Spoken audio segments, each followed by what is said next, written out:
Marshall. So how exciting is it that your movie Primal Rage is going to be premiering tomorrow? It's pretty cool. It's been a long time in the making of this movie. This movie is 3 years, 2.5 years of shooting. I shot my stuff in 2015 in February for the 3 weeks, and then they wrapped, and then they came back up in February 2016 and continued shooting. Picked up some stuff they didn't like, and then we shot studio stuff for Oma's The Bigfoot's Lair here after that. But Patrick has been trying to get this movie done in his head. He's wanted to do it for 15 years. It's probably been in pre-production with him traveling up to that location back and forth. 10 years. Wow. Oh no, this is something that he's been working on in his head for a long, long time. The suit for Bigfoot took him 3 years to make that by hand. Mm-hmm. And Patrick, a little fun fact, the director Patrick and the co-writer, he's 6'10", he's Bigfoot. He's in the suit. So he made this suit for him, and he makes practical effects monsters. That's his thing. So it's been a long time, probably longer than we wanted. You know, you want to make those things and get them out there fast, so you can just like see what they do, right? Yeah. But Patrick's been very methodical. He's a very patient guy. So it's going to be neat that it's out. You know, I kind of wish in my heart that it was more than just the Fathom event one day. But from what I understand, theaters do have the option to pick it up and run it as well. And then they're going to take it to Europe for a traditional theater thing right after this. So it's cool that it's coming out, and we will see. You know, I've been doing a ton of this stuff, and it seems like people are excited about it. You know.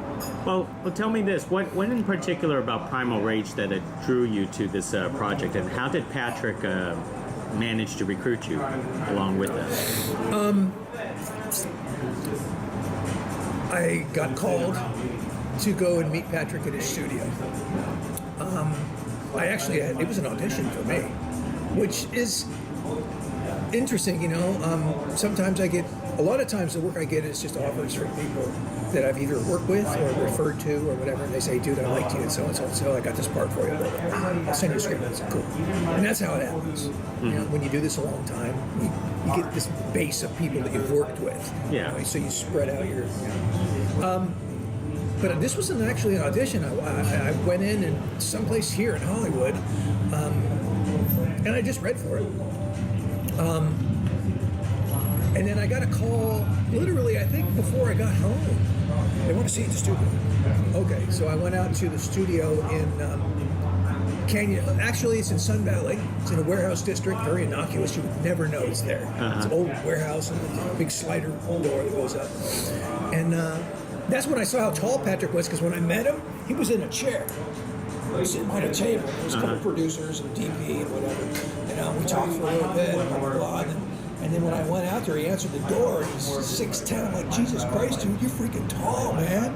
He goes, well, I'm Bigfoot. I went, oh, crap, I get it. So when he walked me into the studio, the first thing you see right when you walk in the door is this original mold predator. Uh-huh. Wow. Right next to it's the original mold alien. And then the room just explodes with just amazing stuff that he does. And they're hanging from the ceilings, looking down at you. They're all over the place. And he showed me the concept trailer, which was amazing. He said, we're shooting it in the forests up near Oregon. Oh, this, you know, you just start, you know, your mind starts rolling, right? And then he walks me out and he shows me the Bigfoot suit. You know, and there's 2 heads, 3 heads, 2 bodies, animatronic, face moving and stuff. And I just turned to him and I said, I'm in. I hadn't even read it. You just know when you're in the presence of an artist and you're seeing the kind of stuff that they do. It's just one of those, it's kind of like pornography. You absolutely know it when you see it. Uh-huh. It can't be anything other than that. That's what that is, right?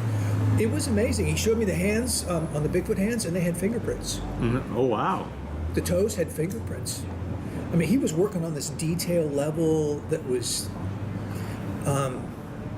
pretty fucking amazing, right? And I just went, oh man, this is a done deal, you know. And then out of the corner of my eye, I see this face, and I kind of turned to the side, and there was a table like this, and on the table there was 4, 5 busts from the waist up of all the hunters that are in my crew.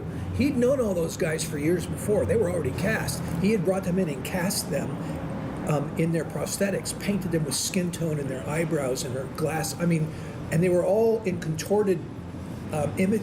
Their faces were like they were dying. Okay, and he already knew how they were going to die. And I just, oh shit! And there was like 5 of them sitting over there, kind of just. It was, you know, when you're in the presence of something that's indisputable, like that, you don't even have to question it. And that's, and then he said, we're shooting blah blah, and we talked about it. I said, okay, well, you know, give me the script and just give me the day. I'll be there. You know, that was it. So that one big scene, that action scene where the hunters become the hunted instead, which was pretty awesome. How long did that actually take? You talking about the one where all the carnage starts going Yes. off? God, you know, it was 2, 3 years. I think it takes several days. You know, but the thing about Patrick, what was so amazing is this is his first movie he's ever directed. It's the first one he's ever done, and he smashed it for a first-time film. He was an amazing guy to work for because he comes from the indie film world. You know, he's been on the backside of it, making monsters and dealing with this stuff. He was so planned. I mean, he knew every tree that someone was going to die at. He knew every single thing just intimately in his head. So, you know, when we get to a point like that, it's just a matter of just kind of logistics from that point on, trying to figure out where everybody's going to be, how he's going to come through. But in that scene, which is crazy, is, you know, Patrick's 6'10", in the suit, he's 7 feet, and you saw what he looks like. I don't want to give it all away. Well, you know, you got Bigfoot directing you, right? You know, and off camera, he's got that stuff on, so you hear this, you know, he can't talk through it. And, you know, he's standing over here telling you, okay, this is what he's got, you know, red eyes. Oh, it's like, oh, okay. You know, we had issues just because sometimes it, you know, the film, the visual aesthetic of the film was supposed to be something along the lines of Rambo, First Blood, when they're chasing him through that wet and rainy, dank forest. Mm-hmm. Okay, that was his ideal. Well, we get up there to film, and it's the best weather they've had in 75 years. It's sunny, and it's beautiful, and it's just amazing. So we had to deal with a lot of lighting issues. So we would have long periods during the day where we didn't shoot. Mm-hmm. So we would bang it out super early when the sun was coming out because it was still dark. They'd blow smoke through the area. And then that golden hour, so we were like, boom, boom, boom, boom, boom, just rattling off shots. You know, there's no time in between. Back to one. Do it again. Back to one. Okay, we're going over. And it was just like chaos. But it was very controlled. Mm-hmm. I mean, he knew exactly what he wanted to do. Everybody there on that film was just completely in it. There was no bullshit, you know. It was a private 1,200-acre reserve. We had the entire place by ourselves. Nobody else there. Stone quiet. No cars, no trash, no nothing. I mean, the loudest thing you heard was the wind coming through trees. Mm-hmm. And the noise that we were making, okay? So, you know, it took a while. Yeah, there's some brutal stuff in that during that portion of the movie, you know, and sit there and watch some of that stuff. You know, I mean, you know the gag, you're the actor, you know you're in it, you know you see what's going on, and it's like, okay, it's very technical. But there's a couple moments. The guy that was crawling on the ground, you remember that guy? Yeah, I do. That was brutal to watch that. It's just like, oh God, because I mean he was in it, he sold it, and it was tough to watch that. What's when you were playing your scenes and had to confront that Sasquatch? I mean, how terrifying did it look, like really up close, face to face to you? I had seen the footage and the comp footage that he had shot like 5, 6, 7, 8 years ago. There's like 5 years of footage in that movie from different trips. Uh-huh. Okay, he'd been going up there a long time. But when I saw the thing moving around the first time, you kind of got the sense that it was going to be something that was really kind of interesting, really different, really unique. Because that's the beauty of practical effects, right? It's visceral. It's 3D. It's right in your face. You're not on a sound stage with a green screen behind you saying, this monster, and then you have to visualize the monster. He's going to come from up there in that corner. You're going to see him. You're going to, oh my God. And you're playing in your brain when you do that kind of shit. When you do practical, you're in the freaking forest. Yeah. You're in front of him. And it's easier to be in the fantasy when it's 3D in front of you. It's right there. It makes it a lot easier. It's still a fantasy, but it makes it much real. And that thing is gnarly. That thing is absolutely gnarly. That's all I can tell you. If you had a chance to see it at a convention or whatever, sitting there, you'd be going, "Wow, it's really cool. It's really cool." That sounds pretty awesome. It was awesome. He had frost coming off his breath. He had these red eyes. He was 7 feet. He was like the size of Shaquille O'Neal. The big giant thing,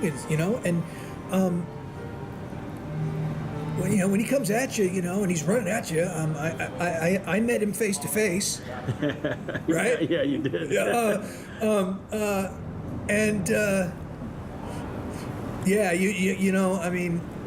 It's pretty cool. It's one of the coolest. It's one of the coolest I've done. Now you've done so many movies. Do you like the more practical things, seeing it in 3D, or do you prefer the CGI end of things? I'm not a CGI guy. I think it has a place. I do. Like a movie like Avatar, I'm not feeling it. Great movie, cool, done amazingly well. But I think human beings, on a certain level, like to be able to connect in a more visceral way with a person, an entity. There's something that they believe is an actual person. Mm-hmm. You go into CGI, you actually are already programmed. You know it's not right. It's CGI. It's computer graphics. And there's kind of a lack of real connectability on a human visceral level. It works for a lot of things. Okay? When I was on the kids show on Fox, I did Beetleborgs back in 97 and 98. I was one of the leads in the series.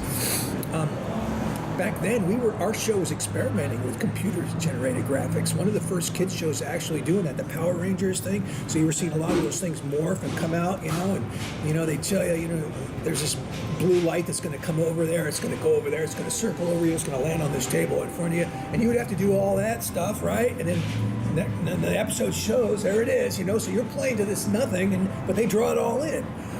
We were kind of up on that a long time ago. And it's interesting. I think sci-fi, it works well.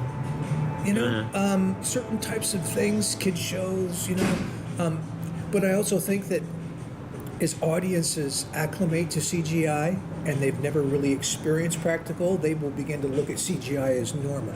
Mm-hmm. Yeah. They don't have a point of reference. But can you imagine Alien being CGI? No. Any of the Alien movies being CGI? Never be. Predator? Never. You just, if it's done right,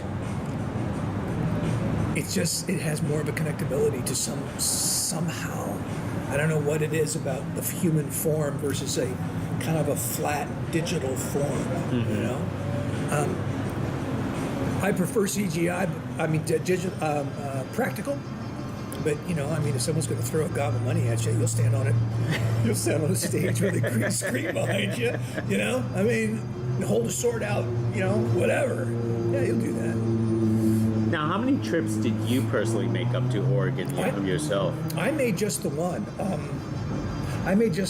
I left in the very beginning of February, and I got back at the end of February, somewhere in that area. I don't know, middle. Yeah, that sounds 3 weeks or something. And then we wrapped, because there was just too much stuff. And then so in order for the light to match, he went back up in February of the following year in 2016. Oh, wow. He was talking, he was into the details. And this time they had some bad weather. But they had to reshoot some of the fights that didn't really turn out as well. Some of our stuff, some of the fights with Alex, with Max and Ashley, the two leads. And then once they wrapped that, then we just shot the lair, his cave, over in Canyon Country, the stage there. But it was 14 hours driving. It was a long drive. Wow. So it was cool. We were in Crescent City, which is about 10 miles from the border of Oregon. So we basically we were shooting in Oregon, over here, back over here, in Oregon, back over here. So we were all in this Humboldt Del Norte, area, and it's amazing up there, man. It's we're in forests that they shot some of the Star Wars stuff up there. Yeah, they did. E.T. In some places where you're walking through, they would say, okay, I need you to walk 300 yards over to that rock next to that tree. And you're like, which tree? There's like 500 of them, there's just nothing but trees, and they're big, giant trees, 200 feet tall, 1,000 years old, 20 feet, whatever, And we would, just go walking along, and it's like you're walking in places where you're not sure if maybe man has ever really walked. Mm-hmm. You know what I mean? And that's kind of it's a very humbling thing to be in an energy like that, It's very primal. Yeah, nice. Right? Yeah. Bringing it back around. That's right. How did you want to approach your character? Your character was not a likable character. He was a dick. Yeah. Okay? He was, I'll say it for you. He was a gas bag. He was kind of a blowhard. We didn't really have a lot of info on him. Obviously we knew exactly what it is he was going to do in this story. He was a villain, right? And you kind of think that he's going to be the guy that you got to be, and then you realize, there's something much, much worse. Yeah. Got a helicopter. That's right. It's LA, right? That's right. It's probably the news or the traffic guy. There wasn't a lot of info on him, so that's what we do as actors. We kind of try and dig up something. And my discussions with Patrick were more along the lines of he probably was the big fish in the little pond. He probably was the mayor years ago. He probably owned the liquor store, the car dealership, the theater, and he had a hardware store. He had an apartment building. He was the guy. And all his guys that are with him probably worked for him. And then, so you kind of set him up like that. My idea to bring the cigar on him, it gave him a sense of gravitas. Uh-huh. It's the cigar, it's the Arnold cigar, it's the, the A-Team cigar. There's always that kind of give him a little, that pompousness. It gave him something to kind of play with. And then just listen, the dialogue. It was very obvious. He was, he's always on the stump. He's always talking, He just liked to play mind games with people. He was kind of a prick like that. He liked to manipulate people. He liked people to know that he was the boss. He wasn't a complete dick, but he was close. He was halfway there. Because, you see a couple moments in the story where you don't know if he could be. He comes right up to that edge, and you're just like, is he gonna? And he kind of backs down, I think he was a little bit more show. Some of his guys, a couple of those guys might have been a little nastier if they wanted to be. That is true. I think he was, he and so that's how I kind of took him, BD didn't have a conversation with you. When there were people around, he wasn't having a conversation with you. He was having a conversation with everybody, but he just happened to be having it with you. Yeah. Everybody heard the conversation all the time. Right? Right. Right, guys? That kind of yeah, I like that. But he wouldn't talk to you, Uh-huh. And so from that perspective, he wasn't complicated, that way. He had a lot to say. He talked a lot. Mm-hmm. So it was just a matter of just, kind of climbing into that skin and being kind of a pompous blowhard. Was there a lot of improv through your scenes or anything like that, or is it just stick by the script? It was pretty close to script. There were some things that came up that I think the first scene that when we see Max, when he comes up and he asks us for a cell phone, Yeah. there's some clowning going on. There was a lot of dialogue though too. A lot of that was kind of in the moment. All those guys that I was with are sketch comedy guys. They're improv guys. Oh, no kidding. But I'm not. I'm a script guy. I don't really come off the top like that, like they do in that moment. Those guys are just straight. That's what made the shoot so fun. We'd be walking through the forest shooting those long shots, and these guys are just popping jokes and cracking stuff. I mean, it was nonstop, so it was incredibly funny. But that thing, the energy, we shot it a couple times, and it started to get everybody dialed into that energy, and we all kind of identified it naturally really quick. There are some stuff that's improv in that, I think when I asked him for a cell phone, I think when the character asked me, do you have a cell phone, it was just straight dialogue. But I decided to turn to the guys and go, hey, cell phone. And they all just, boom, everybody started, sorry, radio, we got a radio. All that stuff, that was kind of improv, but it worked in the moment, and they all just snapped right onto it. And once we found that rhythm, then it was, there was a couple of things. I think I threw something at one of the guys and told him to keep it in his pants or something like that. That was improv. There were little shots here and there that seemed to fit in the moment, because once you're kind of in it and you got a sense of the guy, the kind of things he's been saying, so stuff will fly out of your mouth that's very appropriate, that just come off the top, and they fit once you kind of get a vibe on them. I had a vibe on them pretty much right away. So improv, I'm sure some of the action stuff with Max and Ashley, and they were jumping into those streams and all that kind of stuff, I'm sure there's some stuff in there that kind of like, whoa. But for the most part, we were right on the page. Yeah, but you had an intense action scene yourself too, though. Which one was that?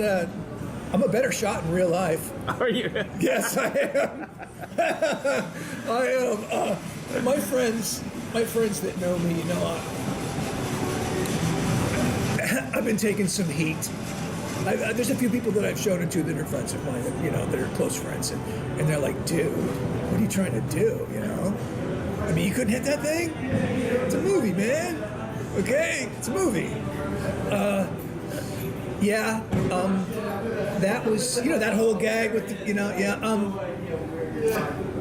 hardest part of that was trying to figure out how Patrick was going to carry her and drag me by the leg at the same time. Yeah. Trying to figure out how we were going to do that, so she'd get up on there and he'd hold her and I'd flip my leg, and getting all that shit in the back of your head, the dirt and stuff. That was, that whole moment was pretty intense, especially when Bigfoot came running through, Absolutely. Decided to do what he was going to do. What do you suppose was the most difficult challenge for you on this project? Pretty easy? The drive up and the drive back. It was a long drive. It's a long, long drive. I'm surprised you drove all the way up there. Well, I took my dog with me. Okay. My dog's old, and I have to give him medicine and all that kind of stuff. I just didn't feel like flying, because I had to fly. I had to go up into Oregon, rent a car. I said, you know what? And I figured I thought I'd do a 2-day drive, just kind of take it easy. I'm not like that. I said, screw it, man. I'm gonna grind this thing out, Now, if you were to ask Ashley or Casey, the actress, and AJ, what their hardest thing was, they had the toughest of it, no question. Lack of clothing, just the cold, the stream. It was nice up there. If it would have been the way Patrick wanted it to be, the shoot would have been freaking miserable. It would have looked great. It would have been amazing aesthetically as far as the visual. Wet, nasty, miserable, dank, right? It wasn't like that. So from their perspective, that they were probably pretty happy about that. This was their first movie as leads, I think, Oh wow. from what I understand. And they were troopers.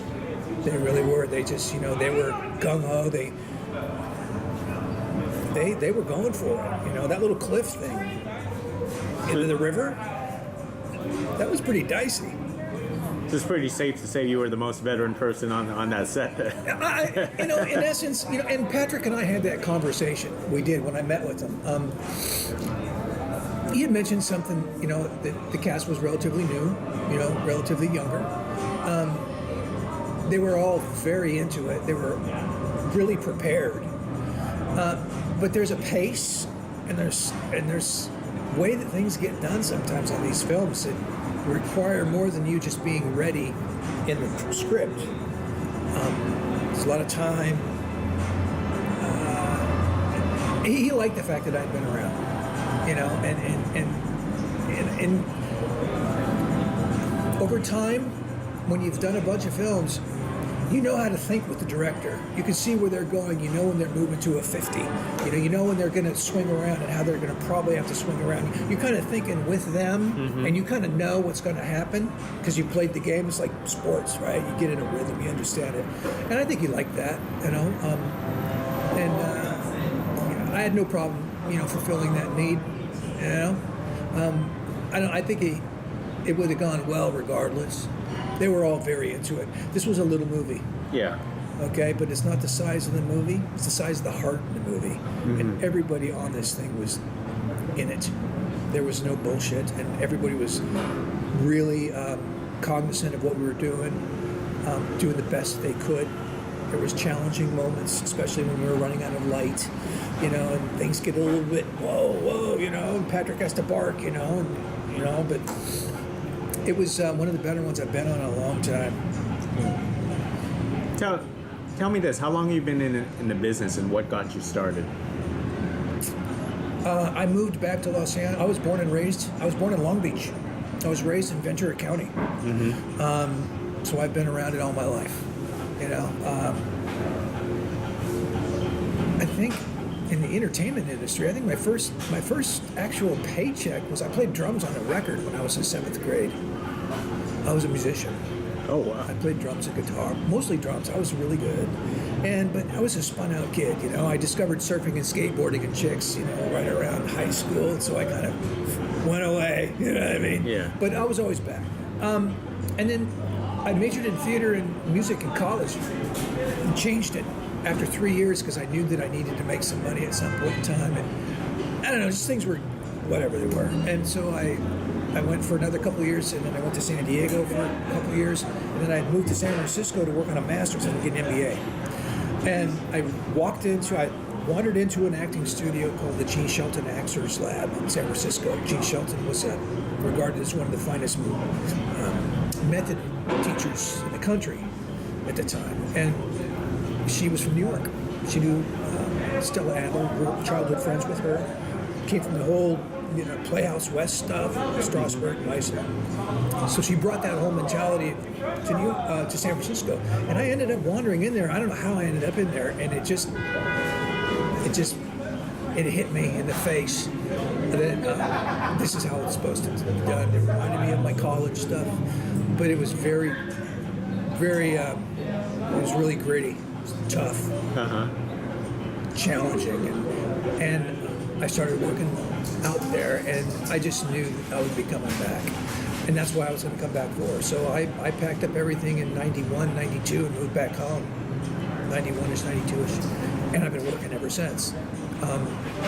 Just, there's been ups and downs, like anything, sometimes you're everything is just amazing, and then other times you're like, God, am I ever going to work again? Shit like that.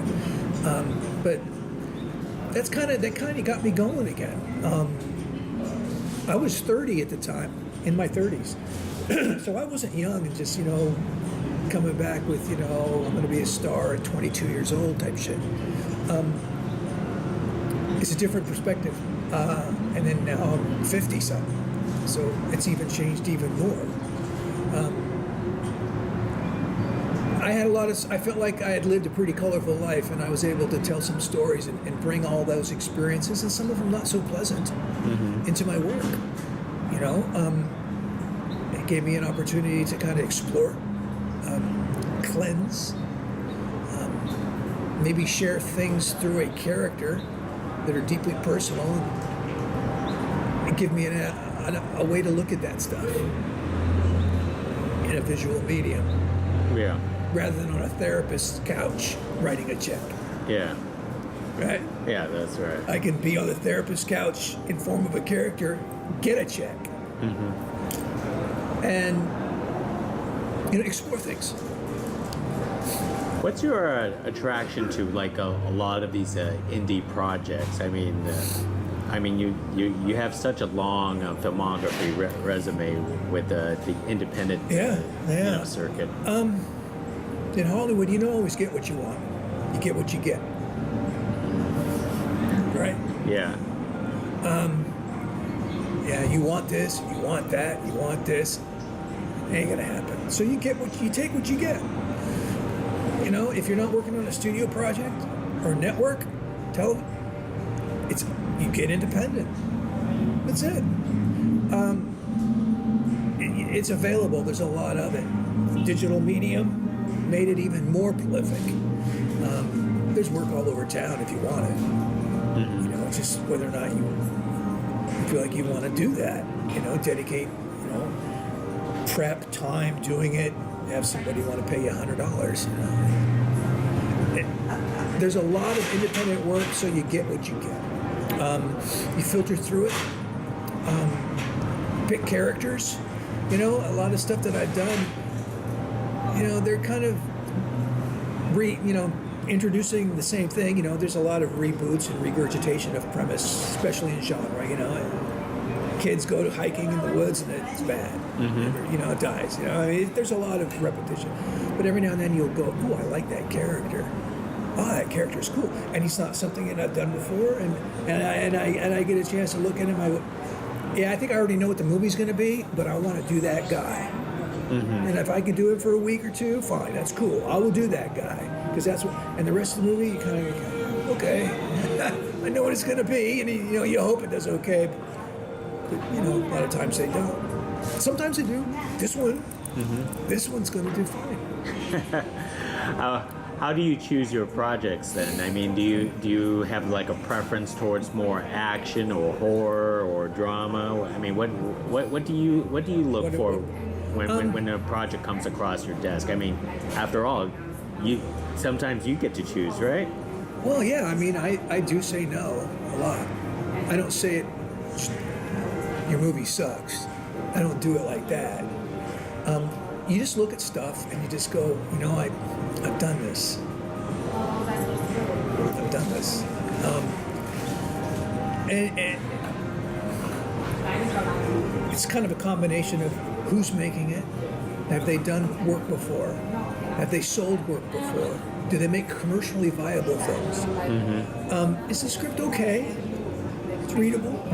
Is the character cool? Is there a little cash?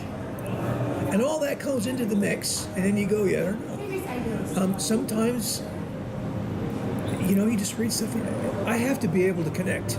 It doesn't matter if it's horror or action or thriller or whatever. I will say, over the last probably 7 or 8 years, if it's straight horror and it's a character that's doing violence to animals or women, kids, I'm not interested. I won't do it. I think there's enough of that noise out there. I don't want to mentally go to a place where I'm raping a child or murdering a dog or beating the hell out of a wife and her kid. The exploitation angle for me personally, I'm not interested in that. There's enough of it. Somebody else will do it. They'll have a good time doing it. I just don't want to. I think it's a personal choice. But I'm in movies where somebody else may be doing shit like that. I'm not going to do it. And if it's super hardcore and it's just like kind of over the top, I don't have kids, but I say, would I want my kids to see that? And if it's no, absolutely not, I'm not going to do it. What would you consider the pinnacle of your career? What project? None of them. Every film that I'm working on, as far as I'm concerned, is the pinnacle in that moment. I don't play the end game. I've been doing a bunch of press for this, and I've had this question asked to me a bunch of times. There is no favorite one. It's the one that I'm in. It's the one I'm on. To give one preference over another one would to be disrespect to that project. Disrespect to that character. Disrespect to that. It's not, in my mind, I'm in the game. I'm not playing end game, and I'm not revisionist. I don't look back. Look back is cool, I guess, but if you get mired back here, you're not here.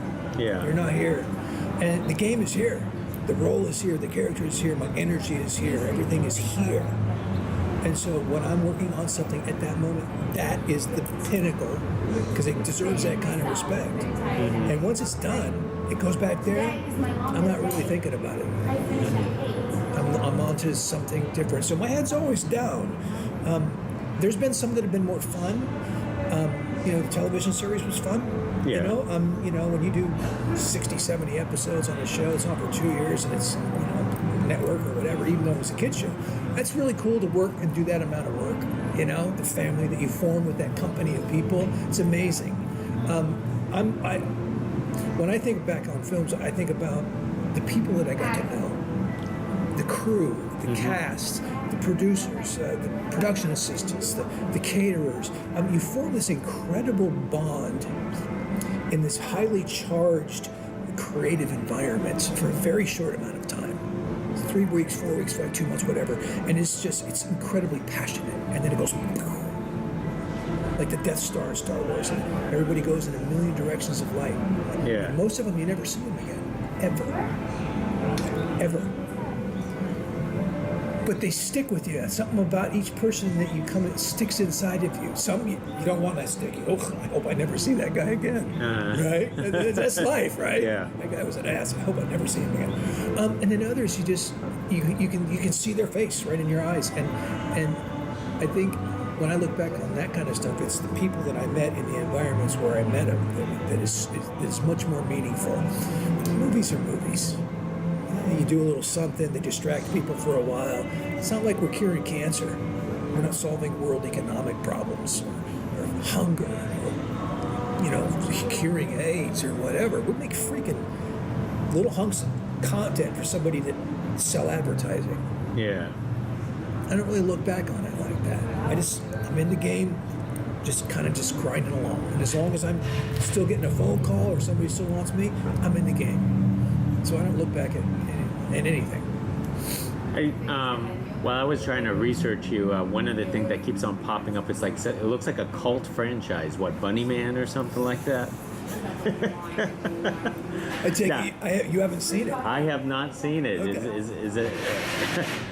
What? Apparently, it's just not one. Apparently, there's many. There's right? 3 of them. Carl Lindbergh is the director. And Carl is a very meek and very mild, very conservative, big, tall guy. You never suspect inside between those ears the shit that goes on in this guy's head is just, it's crazy. It was one of those things. It's, you don't get what you want, you get what you get. And it was like, first one was like 8 or 9 years ago or something like that. And I walked into some room somewhere and I read some scene with somebody. And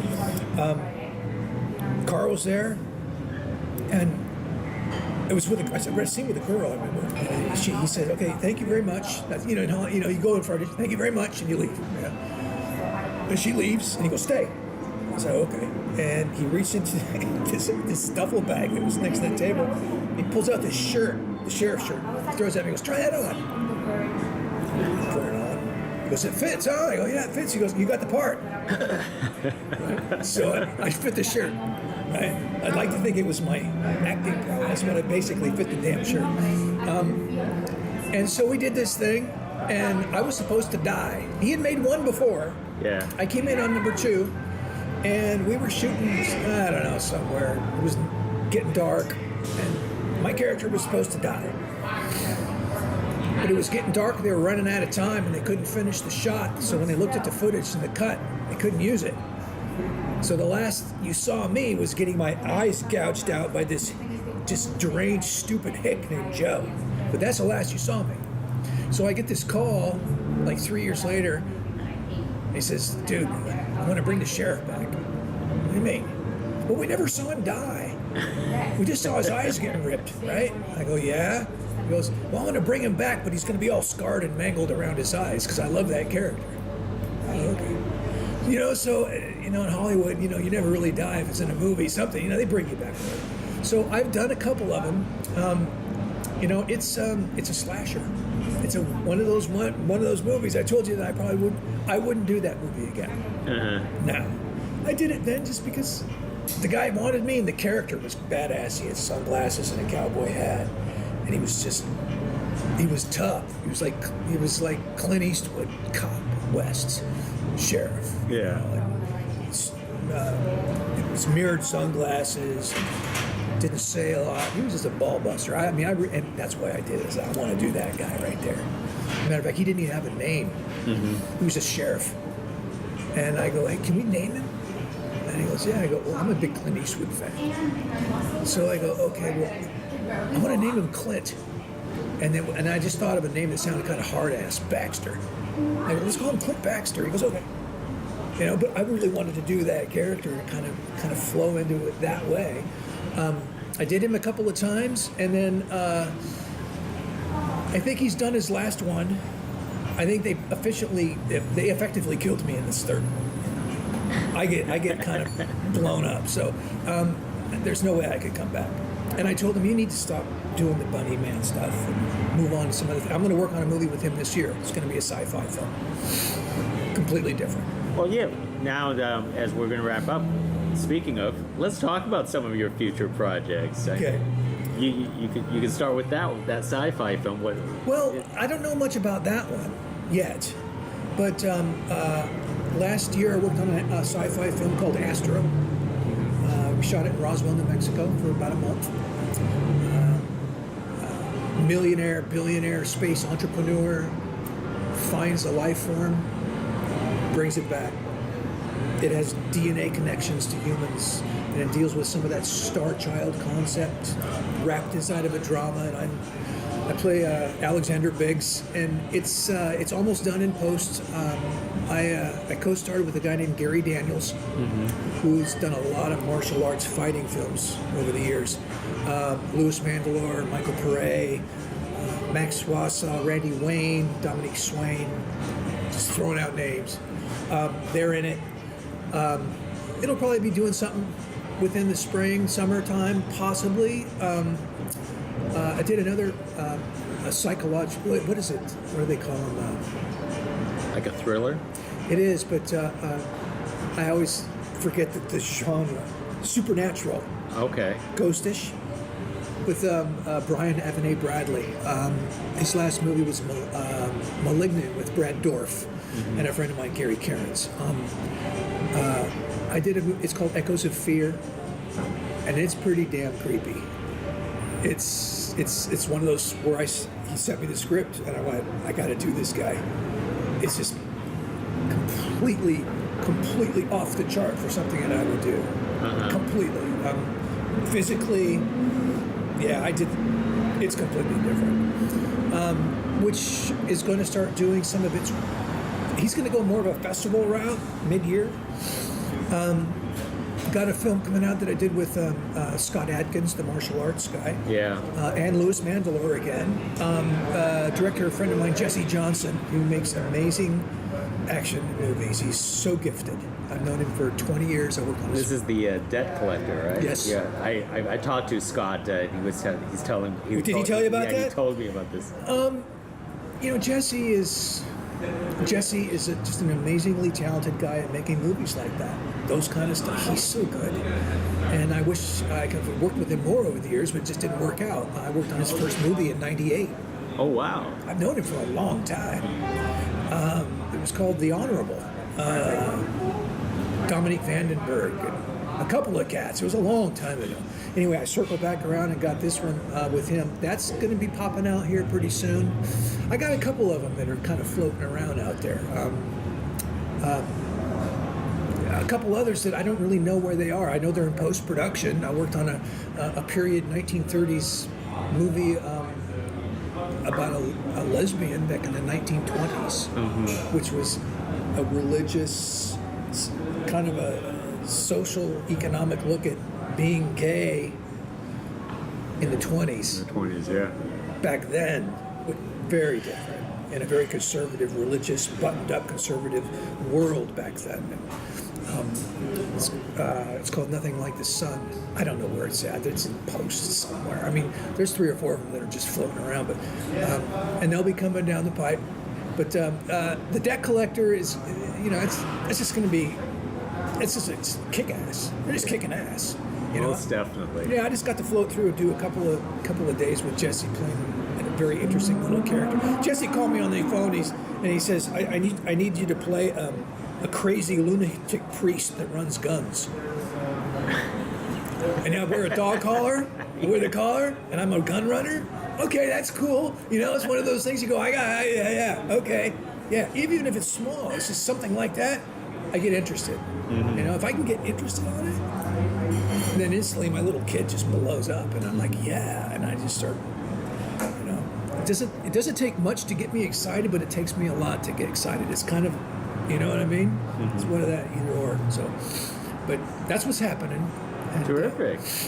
That's awesome. And one last question: when do you, with a lot of people's careers, where they actually go up and go down, but usually sometimes they have a change of heart and start to want to make movies themselves. When are you going to get to that point of your life where you're saying, you know what? I want to tell a story. Maybe I want to tell my stories. I get that question every now and then.